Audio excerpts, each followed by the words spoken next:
think he's signed, but I reckon he's agreed to terms with a handshake or a wink, wink, nod, nod. I'll be there. And what's the club you played for? Well, why wouldn't he? Roosters. Yeah, well, they got plenty of space. You got him too good. That was the problem. It was actually too good. We'll talk about intimidating. I had the pleasure to play with this bloke, Adrian Morley. He was mad. Yes, that is our motto here on Freddy the Eighth. Hello and welcome to another episode brought to you, of course, by Sportsbet. Brad Fittler and Andrew Johns alongside me. Good to see you both. Danica. Now, we have a massive show. There's been so much happening in Rugby League this week. It has been very busy. We're going to be talking all things Daly Cherry Evans, that whole saga coming up as well. Josh Curran is going to join us live in the studio. We've got the Freddy the Eighth medal, of course, Freddy's best tries, and then a preview of all the games coming up on 9. And in some breaking news as well, we've even got a brand new email address. It is F8, so F, the number 8, at 9nine.com.au. So you can send in emails about what you want to see, what you like, what you don't like. Answer questions. We'll throw some questions out too. Yeah. Send whatever you like. You can do whatever. Pictures. But look, let's before we get on to the Daly Cherry Evans saga, there was some very entertaining moments of footy over the weekend, and some about a referee. Of course, we did see Josh Curran on Sunday afternoon getting in a little bit of strife with the referee. So we thought we'd have a look back at some moments that people were impersonating referees. Watch him. He gets lower. He gets right in. And he gets... Does he call it? Yes. Look. He's getting to Cameron Smith about him. He's refereeing. He's on all fours. So he's taken over referee duties, calling for the try. Yep. Look. The bunker should have gone straight to him, just to get his clarification. And then, of course, we've got the moment Jack Bostock. He gave the ref a... Yeah, I think sometimes our referees must feel a little bit unwanted, but I thought this was nice. Just a little cuddle, just in amongst all the little dolphins there. He got to celebrate the try. And then what about this one? Back in 1989, the grand final penalty. So this is the only other time that the rule not playing in the spirit of the game has been used. Bruce Maguire got penalised here. Did Warren Ryan know about this? Warren Ryan still talks about this when I go for lunch with him once or twice a week. Still talks about it. Nothing like holding a grudge block. That's ridiculous. How's that a penalty? Well, Steve Walters is offside. Yeah. Jumps in front of him late. You could actually play the ball forward in those days, and if there wasn't a marker in front of you. And he penalised him, not for actually playing the ball while someone was there, but using him in the as spirit of the game. There you go, some great moments to look back on. And we will be asking Josh Curran a little bit about his moment taking over refereeing duties on Sunday afternoon. But it is time now to talk about all the latest news, including that Daly Cherry Evans drama that we've seen this week. We've brought in Michael Shamus here from the Sydney Morning Herald and, of course, 9. Michael, this was just the way that it unfolded. I think it's fair to say it caught a lot of people off guard. There had been some whispers about what was happening with Daly Cherry Evans, but Monday night, just before 100% footy, the story broke that he was leaving the Sea Eagles at season's end. What unfolded? Yeah, look, it caught us by surprise as well. We expected there'd be some tension around Daly Cherry Evans this year and what he does in the future, but for it to come to a head the way it did, not only for him to make the decision, but the circus that unfolded around it with the live offers on NRL 360 and then him coming on and basically rejecting that offer that hadn't actually been given to him. It was a circus, and to be honest with you, it's left Manly with a bit of a black eye and how this has been handled. I know there's going to be differing of opinions on who's to blame for this, but no one wanted to see this. Daly Cherry Evans leaving Manly after 15 years, the longest-serving player. Who do you think's to blame? Look, well, what are the facts? Well, if you go back, I'll give you a little timeline of how it's transpired. So if you go back to the end of last year, Daly Cherry Evans heads to November 1, would become a free agent November 1. Manly indicate that they're not in a position to make him an offer. He says, well, I'm going to go and test the market then. And he gives his management directive to go and speak to a couple of clubs that he has chosen that he might want to play for. They test the waters, come back to Manly and say, we don't have a formal offer. Do you guys want to make an offer? And at the time, they were thinking about a 1-year deal, but in the end, they said, no, well, we reserve the last rights in negotiation as part of this deal, as part of the CBA. You come back to us. If you have an offer, come back to us and we'll let you know if we've got an offer. It's a bit like, I guess, me going to my missus saying, after 15 years, you know what, I don't know if this is working out. Do you want to go out for a few nights? If you find someone, come back to me. And if you do find someone, well, I'll stay with you. And Does she want to go to the Robin Hood for karaoke? What's that? Is Karaoke that, Friday night. karaoke. I can take her up. Sort her out, mate. You look That's after her. Joey's local. If she ends up with Joey, she can have him. No, I'm very happy, by the way. Hey, Kate, I love you, darling. But that's, to me, and Daly's not going to say a bad word about Manly. He was very, classy and he showed plenty of temperament on 100% footy on Monday night. But you can read between the lines. He's clearly disappointed. And to not offer him a deal and then to say, this is the part that I think that Daly decided, I'm going to come out and try and nip this in the bud. Because he told the club in December that he was not going to play on at Manly next year. Over the last 2 weeks, the narrative has been, he wants a 2-year deal, he wants a 2-year deal. And that's trying to make Daly look like he's negative, like he's greedy, like he's selfish. And I think Daly's watched that in the background, and then you start to wonder, are people trying to set you up here? And it feels as though, to me, the narrative has been changed, and News Corp were reporting that he wanted the 2 years. Never once did he ever ask for 2 years. Never received an offer, never asked for a 2-year deal. That's not the sticking point. So to spin it around, I think Daly's got to a point where he's like, well, if this is going to play out, it's going to get nasty. I've already told you in December I'm moving on. Let's just do this now. And he used this platform with 100% footy. This wasn't pre-arranged, despite what people are saying. So this wasn't something that he decided that we'd organised with him, he was going to go on there. He decided on that Monday that he was going to use the platform in a pre-arranged interview to say his side of events. And he did that. I think he handled himself very well. The way that he spoke, he's very articulate, and he's not someone who would, throw other people under the bus. He's obviously spoken to his teammates. He's spoke to the Trebojevic brothers. What did you guys make of this situation when you saw how it all unfolded? What were your initial thoughts? Yeah. Could not believe it. Someone said to me at the start of the year, Daly Cherry-Evans won't play his career out at Manly. I would have laughed at him.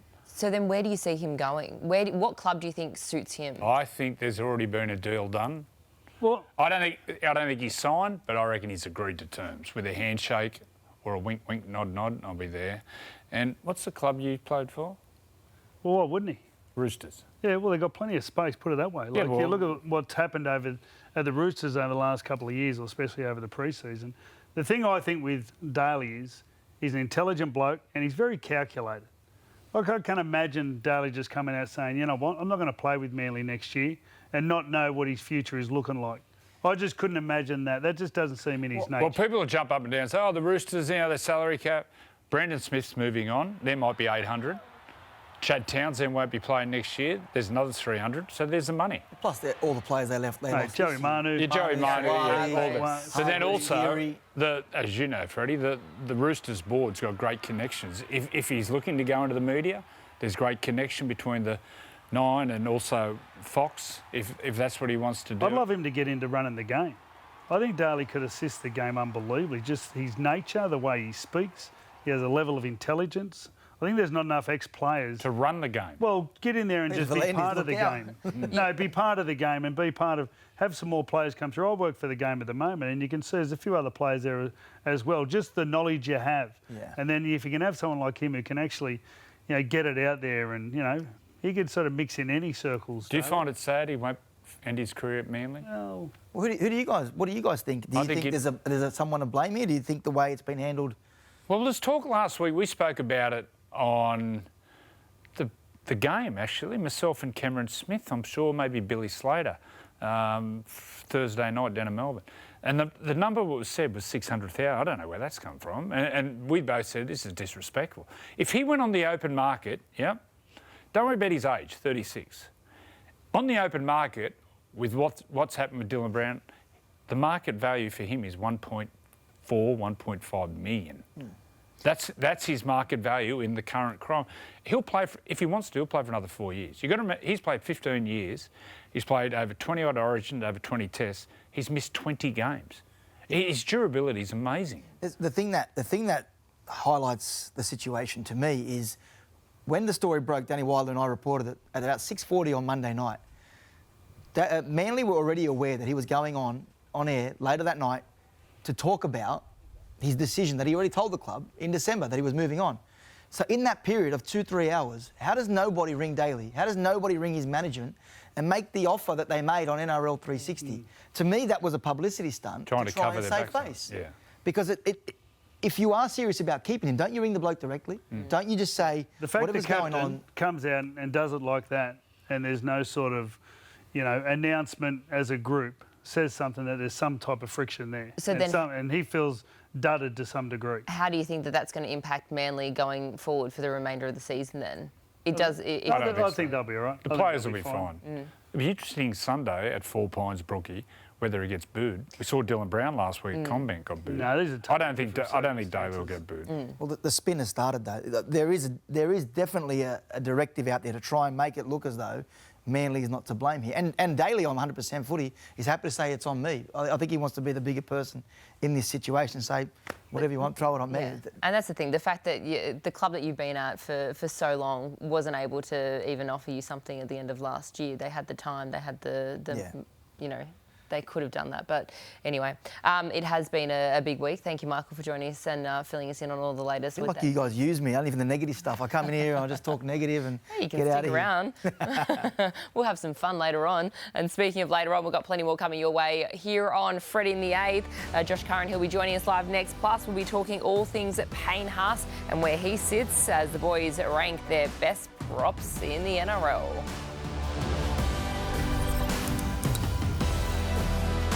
I love you. I love your big muscles. Because you didn't snore last night and being my roomie. I love your hard hitting. I love when you teach me to cook. Thanks, bro. I love your personality, I think. Oh, that hurts. Okay. When you look me in the eye too and tell me. Yeah. I love your big, beautiful beard. Whoa, pause. Bro, That's what the great. hell was that? That's good, bro. That was It looks zesty. nice. What I love about you, I love you straight away. Everything. What do you love about me? Your eyes. Eyes everywhere. What driver? I love you because you got a nice smile. Bro, they're so zesty, bro. Oh, sorry. Oh, my God.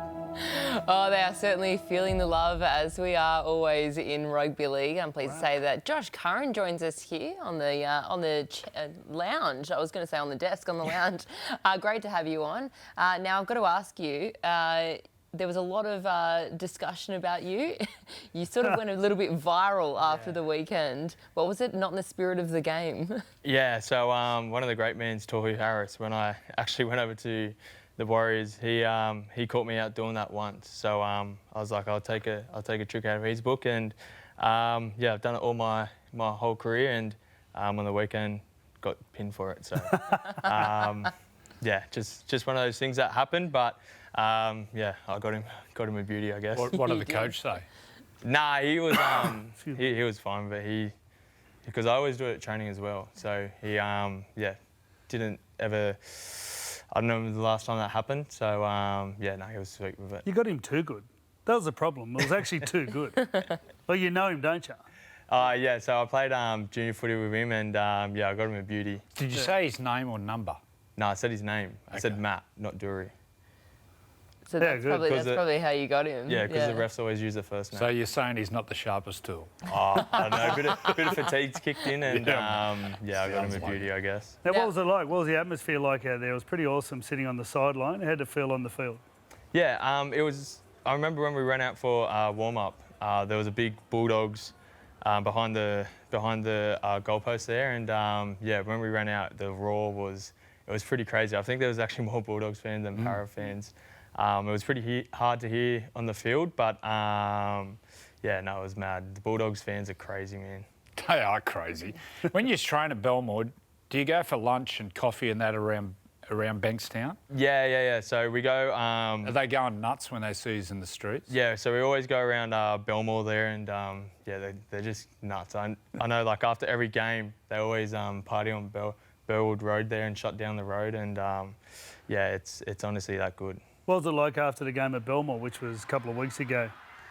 Yeah, Belmore game. So that I didn't realise, but that's actually was our last Belmore game until the new facility gets put up. But yeah, always playing at Belmore. The crowd there, it's electric, and they get behind you, and yeah, playing for them, and yeah, it's pretty crazy. What about the feeling amongst the Bulldogs team at the moment? Because it has been, you look back on probably the last 2 years, it has been such a remarkable turnaround to the position that you guys got to last year playing finals footy, and obviously this year there'd be so much belief amongst the squad. Yeah, 100%. You know, Critter's a big part of it. I think just coming to training, we're always laughing, and the vibes around training, if we win or lose, it's always high. So, yeah, the boys get on the back of each other, and yeah, we love it. Are you scared of Gus? Nah, Gus is. Have you had any where he pulls you into his room and closes the door?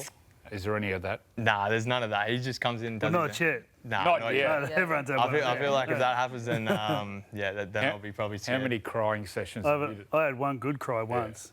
And he didn't stop either. I was crying. He kept going at me. It was like just put his foot on my head as I was on the ground crying. That was awful. I love it. Talk us a little bit about your career. You went from the Roosters, the Warriors, and now found a home at the Bulldogs. Yeah, so yeah, grew up playing in the para system as a junior. Made my way over to the Roosters, then debuted at the Roosters with Boyd Cordner. The whole reason why I went to the Roosters was because I idolised Boyd Cordner. Everything he done on the field, if it's defending or attacking, I've always wanted to play my game around him. And I feel like every time he took the field, he always played with his heart on his sleeve. So yeah, that's something I want to put in my game. And every time I take the field, I try to leave everything out there. So debuted at the Roosters, then they had like Satilli, Boydo, Angus Crichton, so I was probably a bit of a fifth string there. Then got the opportunity to go over to the Warriors, which I'm very grateful to take. Was over there for 5 years, and I guess you can say 2021 is probably my when I probably kick-started my career. Had probably a rough start at the start of my career, but it's the journey, I guess, that I'm very grateful for. You know, I coached you during the junior rep teams in New South Wales. I've got to say, there's a gun coming through. I love the way you had the ability to play a lot of positions. I reckon I could have played you in any position on the field, and you knew the game that well. One of the big changes, and as you can see from that photo, is your physique. Now, when did this all change? When did you get serious, and when did you feel like you needed to lose some weight? And obviously, you know, how many kilos down are you from, say, that Roosters photo? Yeah, probably I'm 13 kilos down. So 13 kilos. Yeah. What'd you weigh there? No, I was probably like 105 there. It's yeah, it's pretty embarrassing. But like you said, Freddie, through my young age, I probably bit gifted on my talent instead of hard work. Like, don't get me wrong, I used to always work hard, but probably I was a young, talented kid that got picked off talent. Also, I've been raised to play many positions, and yeah, probably, to be honest, probably going to the Dogs last year, Ciro, and also Trav Tuma, yeah, kind of sat me down, and they said their pre-season will help me, and yeah, to be fair, it's probably the fittest and the best I've felt out my whole career. So what's the biggest thing, food or training? Food. So obviously training's a big part of it, but yeah, the food, the diet. What did you change? What were the big changes in your diet? Probably just eating healthy, you know, just going to Whole Foods, eating steak and that. I guess when I was a young kid, you know, I always thought if you train hard, you can probably go eat some junk food, but yeah, obviously that's not the way. And yeah, as I've grown older, I'm starting to pick up on that. So yeah, probably last year, it's probably the year I really dove into it. My first pre-season at Doggies, I lost, what was it, maybe 6 kilos. Then yeah, this pre-season, lost another 6. So. How much do you feel that helps your game on the field? Yeah, playing 80 minutes, yeah, I can feel I can go harder for longer, and also, you know, I feel stronger on the field as well. So yeah, it makes a big impact, and yeah, I'm feeling good at the moment. Before we get into the Indigenous stuff, the other thing you said early before off camera was, we asked you what you do outside, and you said, well, I get home too late. What's a training session? What's a full day like for Josh Curran at the Bulldogs? Yeah, so if it's a pre-season, you know, we get in early and leave late, but... what time are we talking? So probably get in about 7 o'clock. I like getting the training pretty early. Yeah, getting at 7, and I probably won't get home till maybe 5:36.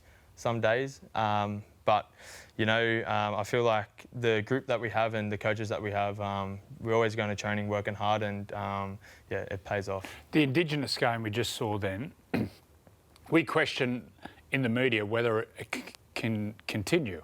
And I saw Josh Kerr, did he speak after the game? And he said, this means more than just a game. I thought he spoke unbelievable.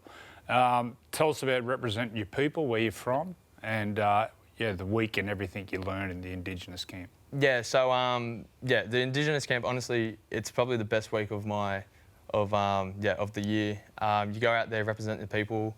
I'm from the Darug tribe out in Western Sydney there, and it's crazy. Like, you go into a team, and I feel like you get nervous going to that team, but when we all go in there, I don't know, it just feels like I've been with the group for... Like a brotherhood sort of thing, yeah. I feel like I've been with the group for months, and it's so comfortable. And like Joshy Kerr said after the game, like, with this game, yeah, we love it. We needed to keep going. Obviously, it's hard with the Vegas coming in, but yeah, this game means the most to us. And also, we had heaps of debutants play for us this year, and yeah, it showcases their skills. Like Joshy Kerr, he debuted after actually playing Indigenous All-Stars. So I feel like for the young boys, it gives them opportunity to get on the field and showcase them. But also, yeah, the game means the most to all the boys. First time I ever saw you play was in a under-16s Indigenous game at Suncorp. Do you remember that? Yeah, that was ages ago. You actually made a break on the bell and set up to try to win the game. Yeah. Do you remember that? No, I don't remember that one, but yeah, I'll take it. But yeah, it's honestly, my Indigenous culture means the most to me. You know, if I can go out there, make my family proud, make my mob proud, that's also why I give my headgear away to kids as well. You know, if I can put a smile on their face, obviously they come out, watch us play. And you learn the language. You're trying to. Yeah, I'm trying to learn my language at the moment. It's pretty hard though. Well, we certainly love the week and the build up to that spectacle, and also love the headgear. You've become quite famous for it. But great to have you here on Freddy the Eighth. Good luck against the Sharks this week too. Thank you so much. All right, well, stay with us, because coming up, which of these tries will Freddy have on his leaderboard for this week? We will be revealing all after the break. John's leaving the field. He was injured in the play before. Here's a goal!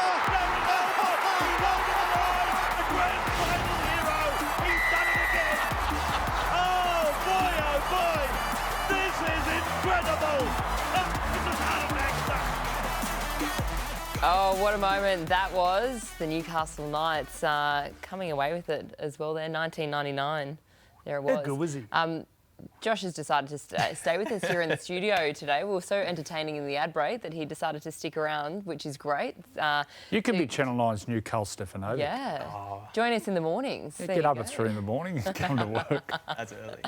Do a thing right down the barrel. Say, I'm Josh Curran. This is Freddy. Don't worry about it. I'm Josh Curran, and this is Freddy and the Eighth. Yes. Now, Joey, that match that we just relived, you went off just moments before I can't remember. that. I got a poke in the eye, and they thought I had a detached retina or something. Yeah, right. Was it all right? Yeah, there's nothing wrong with me. Just a poke in the eye. Yeah. They're painful though, aren't they? They're very painful when you... Oh, honestly, the finger was tickling the back of my head. It went in that far. All right, well, it is now time for the moment that plenty of us have been waiting for, Freddy's Try of the Year.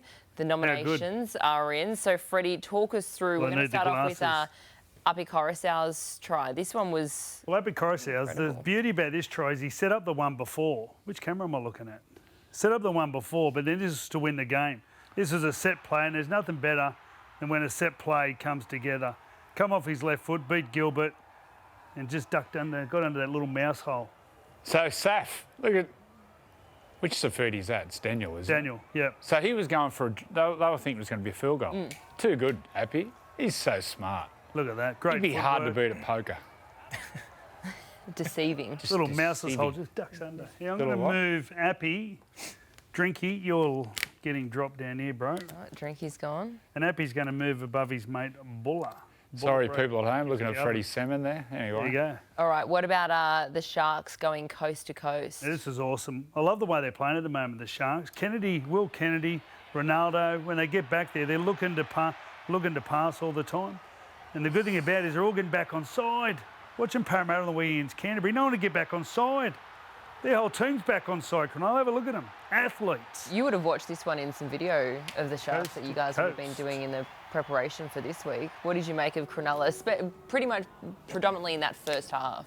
Yeah, obviously, yeah, Aden's a real good buy for him.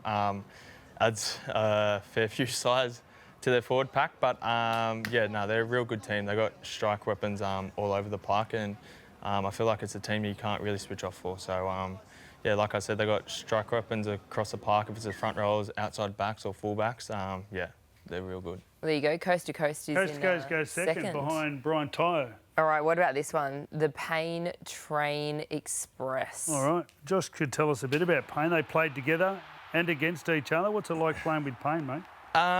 Playing with him, he's yeah, it was good. I'd get him take the hard carries and I'd get the carry off the back of it. But yeah, I feel like he keeps getting bigger and bigger each year. He's a genetic freak, and the motor that he has, yeah, he's a hard man to tackle. Yeah, he's hard, eh?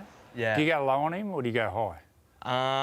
I think I just throw my body at him and just get in front. To be honest, you got to kind of hunt him in packs. He yeah, he loves going cross field. Got real fast footwork. And he's got the offload too. Yeah, he's got 16 everything. offloads, mate, heaps. He just does them at will. It's nearly impossible to hold him. Like, he just stands there. There's like 3 people on him. He just goes. What's he like? Is he strong in the gym?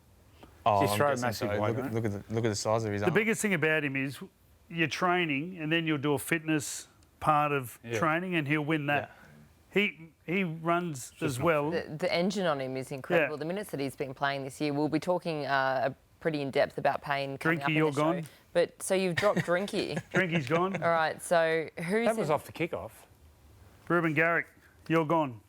Yeah, I know, but it was the last minute of the game. They're getting beat by 50. Well, do you remember Little? We can see Little up there.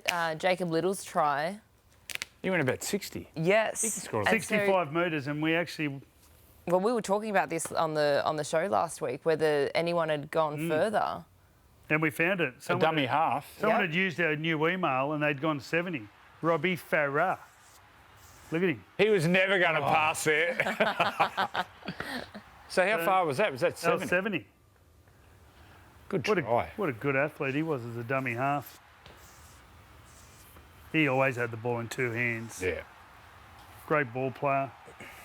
Part of that 2005 grand final winning team. All right. Do we think that there could be anyone that's gone further? A dummy half. Yeah. Have we got an email? We've got an email. We do. The email is, I've got it written down here, F8, so the number 8, so f8@9.com.au. So you can Who decides the email name? I thought it was you. No. How do you get it? Do you just register it? How would we know? Mate, F8@9, that doesn't make sense to you? You don't think that's something that... No, I don't know. How do you do it? Do you have to ring up Telstra or what? You just forward it on and they tell you if they've got one or not, and I think Channel 9, they have a whole technology level.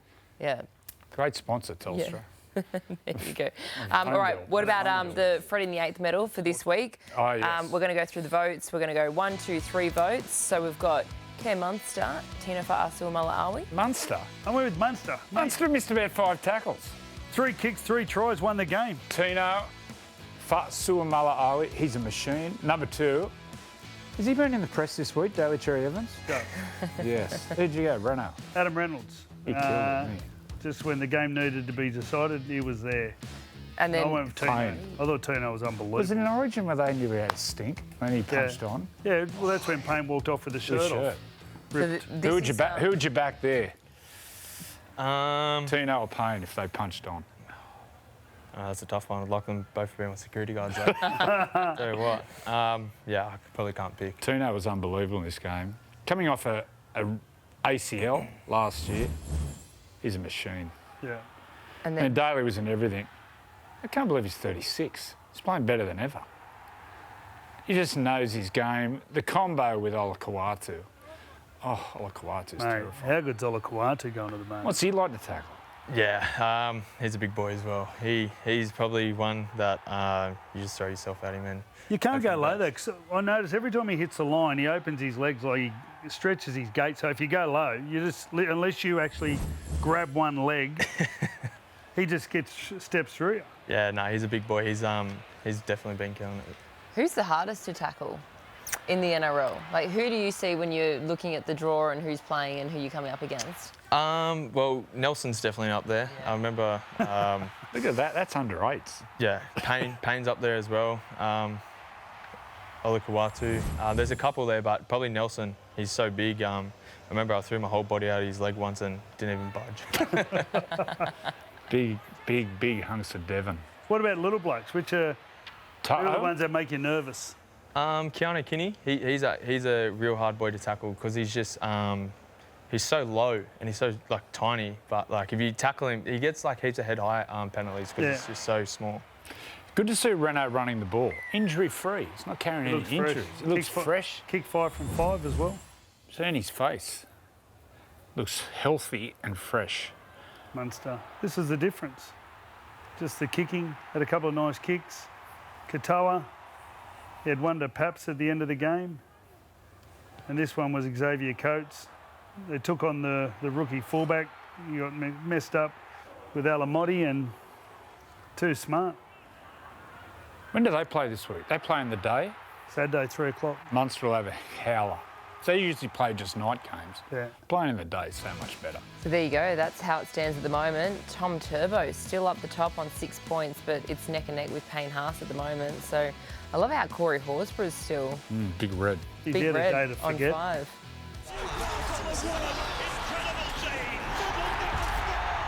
Ready, set, go.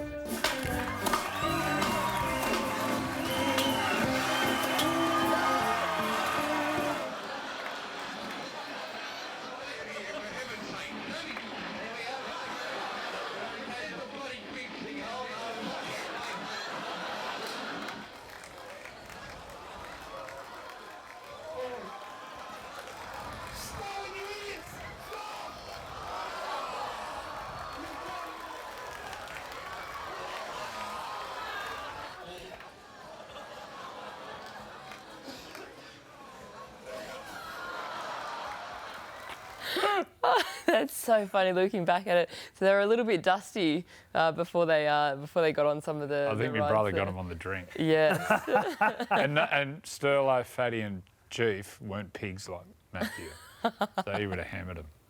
And so they were a bit, not ideal having to. Monkeys. Oof. Daredevil dude. Yeah. What a throwback. Segment. We should see if we can do a Freddy the Eighth Daredevil. Send it to people at 9, semi-finals, bring back the footy show with Fat. Yeah. Bring Darryl and Chief and They're Sterling. getting away with what they did. Mate, the world's turning. Mate, they burn all those tapes. Cancel culture's here. Reg Reagan, bring back Reg. Yeah. Dig him up. What was wasn't there a host? Trent the Fox. Trent. Did you ever? Do you have memories of the footy show back in the day? Yeah, I just used to love watching it. All the little games they used to play in that. It used to be the best show. So funny, so funny. All right, well, let's dive into our all-time props. We've seen plenty of them across the years in rugby league, and so Freddie and Joey broke it down. Talk us through the list. Well, you haven't got Payne on there, Freddie. Well, Why is that? If you look at everyone else there, they've won a grand final. I don't think you win a grand final unless you've got great front rowers. They need to be dominant players. So when Payne wins, he'll most likely shoot straight to the top. Glenn Lazarus was just a machine. Won grand finals at 3 different clubs. Well, kids watching this wouldn't. He was the first player like Payne Haas, but Lazo would play 80 minutes in the middle. Won comps at 3 different clubs. Canberra, then went to Brisbane and they won 2 there. Then he went to the Melbourne Storm, won 1 there. It's the only player in history. He played 80 minutes in Origin playing front row. Mate, for a big man, he used to be so agile. He'd hit the ground, bounce, get to his feet, play the ball, had great skill. Loved a buffet. He used to lean with the hip and shoulder. He was nearly impossible to tackle. And rotund, big and... this bloke's just a warrior. Just tough. Talk about intimidating. The thing is, you can play different styles as a front row, and you can be a ball player, you can do this, but it's always handy with someone who's intimidating the other team. That was Sonny's one of his first games back from Rugby. First game. And then Sam just picked him out. But also, like 2 alpha males. Yeah, and the way that he also led the South Sydney team, like in every single moment, the standards that he drove. Oh, you would have driven it every day. Every day at training. You come in sore and tired, Sam would be just doing it. And there's Chief, our greatest leader from Newcastle. He was so tough. Towards the end of his career, last 2 or 3 years, he could hardly train. But he used to just turn up and just get it done. He used to will himself. Committed. Oh. Just, mate, he would just sprint at the line with and without the ball, throw his body into everything. And that Chief and Spud collision. I'll show that in hundreds of years' time. We'll talk about intimidating. I had the pleasure to play with this bloke, Adrian Morley. He was mad. I used to go and stand with him when they'd kick off. I'd go, Moz, you set the tone for this whole game, mate. Yeah. And he would just get it and sprint at the biggest bloke. And if you ever got a shot on someone, he had this nature. He'd go, right, I'll give you a shot back. So he'd just get the ball and run at him and give him a chance to square up with him. Was there anyone? Moz's target area was the Adam's apple. He hit just below and pretty much above that. And here he is, a big Ukrainian, Webke. Tell him a story when we were in England on tours. So we used to go to the gym every morning at 6 o'clock. We'd walk over the gym and Shane would just walk the other way and he'd just do a 5K run every single day. Go down this, there was, like behind Leeds, the canals, and just come back. Because actually I come back after 2001 and said to my front rowers, I said, you need to be like Shane Webke. I said, you need to be a front rower every day. So Shane Webke trained, if someone ran at him, he'd belt him. Like he wouldn't care. He was a front rower every second of every training session and the game never changed. His last hit up of the game would be as quick as his first hit up, and it wouldn't matter if they were down by 20. His last hit up was just a mere miles an hour. Very little skill, but he just was flat out. Impressive. I love looking back at some of those highlights. All right, now it is time to have a look at our sports bet having a crack. Aussies love it, getting out and having a crack. So each week we will pay tribute to those players having a crack. And what about this effort? I mean, you were obviously front and centre for this. Zach Lomax. The game that he had in a losing side, he put it all out on the footy field on Sunday afternoon, didn't he? Yeah, 100%. That actually caught me off guard, call us all off guard. Wasn't expecting him to do that, but yeah, he had a crack and yeah, he played an outstanding game. He's a really talented kid and he's honestly, yeah, he's a hard man to tackle as well. I see him down Bronte all the time. He's massive. He's a big boy. He's a big boy. Well, you played with him also coming through, didn't you? Yeah. Yeah. And then what about this one as well? A bit of Liam Martin and Cam Munster at each other again. If there's one bloke you wouldn't poke, it is psycho Liam Martin. What are you doing, Munster? Your dad said wake up in the morning and Liam be standing over your bed. Just breathing. Just heavy breathing at the end. Remember when you kicked me? Remember when you kicked me the other Well, day? they've got quite the running, the history between them because there was some, they obviously played Aussies together and then it came out, someone was interviewed and they were saying, oh yeah, so-and-so doesn't like, I think it was... So do they like each other or not? Well, then I think they made up and then... No. But apparently... There's got to be more hate in the game. Liam Martin called Cam Munster a liability, so... On the drink? No, in the game, on the field. So Munster did an interview this week and he said, yeah, in the first half, Liam Martin was calling me a liability. Who do you hate in the comp? I don't hate... Oh. Nah. No, I don't hate anyone. There's someone. Yeah, we'll have to wait and see who you have a bit of extra niggle with. There'd be someone that you'd love to come up against, though, like a battle that you enjoy? Careful. Keep your guard up. To be fair, honestly, I feel like, yeah, playing with the Bulldogs, I feel like everyone kind of calls out our pack, like our middles. Yeah. So, yeah, I feel like all us boys take it on board and, yeah. Bit of a point to prove. All right, thank you so much for joining us here on Freddy the Eighth. Thanks for staying extra long too. Thank you for having me. Good luck again this weekend. All right, it is now time to get a market update. It's over to Joel Kane at Sportsbet. Celebrating the milestone man in round 4 of the National Rugby League, Michaeli Ravalawa raised the bat, game 100. We go to 150. Jesse Ramian, what a career. And Joe Offahengawe, 200. Benny Hunt joins the top 10. Any 3 of the 4 to score. $12. Max bet applies. Enjoy it. What's gambling really costing you? For free and confidential support, call the number on the screen or visit the website. The Seagulls up against the Parramatta Eels. Of course, Parramatta is searching for that win number 1 of 2025. It's been a tough start to them. How do we see this one playing out? Big win, Manly. They play so well there, don't they? They're very good. They're very good. And what they do, they play from all over the field because they've got so much speed, especially with Tom Trbojevic playing. He attacks you at the ruck, he attacks you at the edge, and he does it from halfway, does it from his own quarter. And then when they're down there, Daly Cherry Evans' kicking game, brilliant. Well, we know Dylan Brown's out of form, low on confidence. This week he's going to be defending on Olakuatu. Good luck. A lot of their tries are scored down their right side, so their left-hand defensive side's got to get their act together, and that's where Will Penasuni's been making some poor decisions.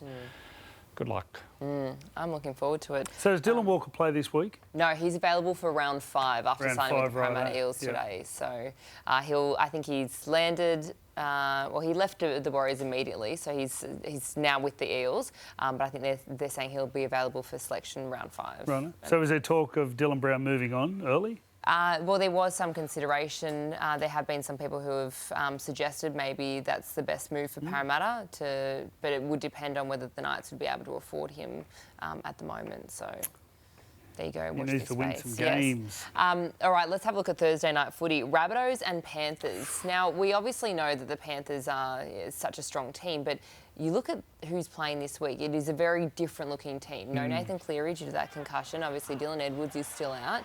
Do you give South a chance here? I don't.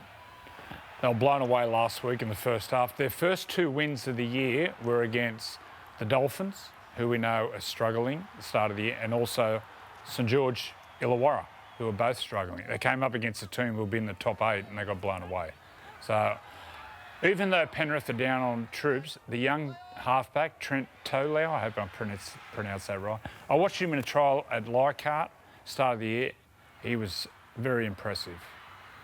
They completed 88% in this game. You know how slippery it was down there. Yeah. They just don't boot themselves. Considering the players are out.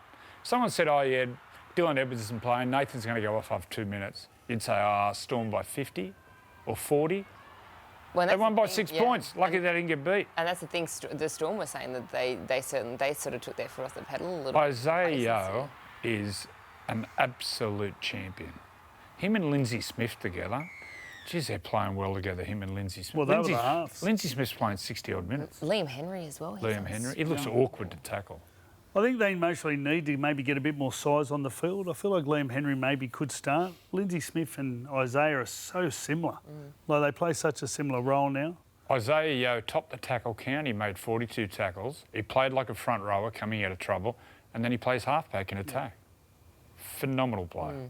All right, what about Friday night footy? Joey, you're heading to Suncorp Stadium for this one. Battle of Brisbane. Please be nice. Battle of Brizzy. I'm very close to tipping the Dolphins in this one. It's going to be very wet, southeast Queensland. We saw last week the Broncos in the wet weren't that impressive. I think Broncos will win. It's going to be, I'd say it's a sellout, big derby. They need to change the Dolphins. They're up 18-6 against the Tigers. Pretty young Tigers team, a couple of experienced players obviously, but up 18-6 at home, that was a bad loss. And to think they're going to come up a team that's, got more experience, more speed, bigger, stronger, I just can't see them going anywhere near them. I think they'll get a lot closer than what people think. I think they'll be in the game for 60 minutes. 60 minutes. I'm tipping the Broncos. No, okay. Broncos. All right, well, of course, you can watch all those 3 matches right here on Nine's A Wide World of Sports. Right now, though, we're off to a short break, but we'll be back straight after to wrap it all up. All right, a big weekend of footy coming up. Who is it a big week for? Freddie, you can kick us off. Daly Cherry Evans. Yeah. Sunday against the Eels, that'll be awesome. What do you think the reception's going to be like? No, I think it'll be good. He's played 330 games for them. He's a legend, so no, I don't think there'll be any animosity towards him. Maybe some of the officials, club officials walking around might want to wear their helmets. All right. Who's a big week for in your world, Joey? I think the Dolphins. They haven't won a game yet. And also St George Illawarra. They haven't won a game yet, do they? No, they had a bye. Just won that one, so yeah. And also Jim Chalmers. The budget's out, Freddie. Did you watch it last night? $5. $5, yeah. $5 to get a coffee a week. You're very up to date with all your politics at the moment. Yeah, I'm right into it. You've been tuning into James Bracey hosting the Today Show. No. You haven't been No TV before school for the kids. All right. Too much I don't know what's it called, stimulation. All right, we can't have Andrew too stimulated. All right, well, we hope you enjoyed the footy this weekend. Thanks for joining us here on Freddy the Eighth, and of course we'll be here again next week.